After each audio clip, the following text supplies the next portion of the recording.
धन्यवाद सभापति जी। मैं आपके माध्यम से दिवाला और शोधन अक्षमता संहिता संशोधन विधेयक 2025 पर अपनी बात रखने के लिए खड़ा हुआ हूं। यह संशोधन देश की बैंकिंग व्यवस्था, उद्योग जगत, निवेश वातावरण और लाखों कर्मचारियों के भविष्य से जुड़ा हुआ विषय है।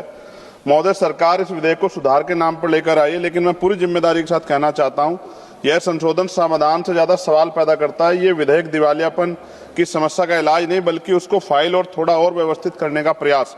महोदय, जब वर्ष 2016 में आईबीसी लाया गया था, तब इस सदन में बड़े विश्वास के साथ ये कहा गया था कि अब देश में दिवालियापन की समस्या का समयबद्ध और प्रभावी समाधान होगा। उसमें 180 दिनों के भीतर सीमा तय की गई थी ताकि कंपनियों को जल्दी पुनर्जीवित किया जा सके और बैंकों का पैसा वापस आए। लेकिन आज वर्षों के अनुभव के बाद हमें स्वीकार करना होगा कि यह लक्ष्य जमीन पर पूरा नहीं हो पाया। आईबीबीआई के आंकड़े बताते हैं कि हजारों मामले इस कानून के तहत आए हैं, लेकिन उनमें से बहुत कम मामलों में ही सफल समाधान हो पाया है। औसतन समाधान में 400 से 500 दिन का समय लग रहा है, जो तय समय सीमा से कहीं अधिक है। महोदय, इस कानून का एक प्रमुख उद्देश्य था कि बैंकों में फंसा हुआ पैसा वापस आए और उनकी वित्तीय स्थिति मजबूत हो, लेकिन जो आंकड़े सामने आ रहे हैं वो बहुत चिंताजनक है।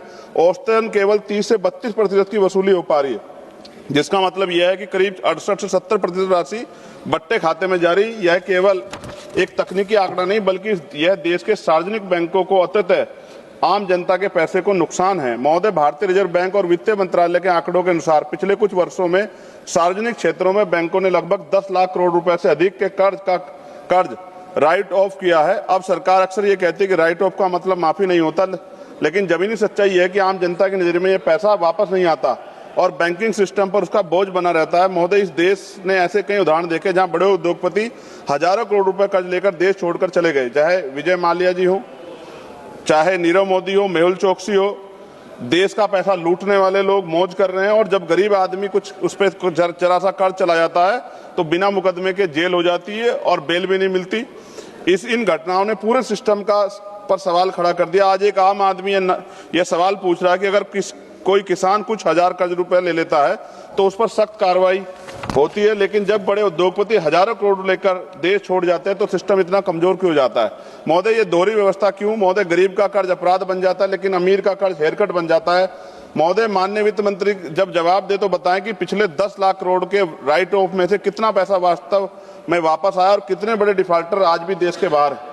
महोदय, इस विधेयक में प्रक्रिया को तेज करने की बात कही गई, लेकिन वास्तविकता में यह है कि एनसीएलटी और एनसीएलएटी पहले से ही भारी बोझ में दबे हुए हैं कि नीचे दबे हुए हैं और हजारों मामले लंबित हैं और कई मामलों में 2-3 साल तक निर्णय नहीं हो पा रहा है। इसका कारण है केवल कानून नहीं, बल्कि न्यायिक ढांचे के सीमित क्षमता का है। जब तक एनसीएलटी की संख्या, संसाधन और न्यायाधीशों की नियुक्ति नहीं बढ़ाई जाएगी, तब तक कोई भी संशोधन प्रभावी नहीं हो सकता है।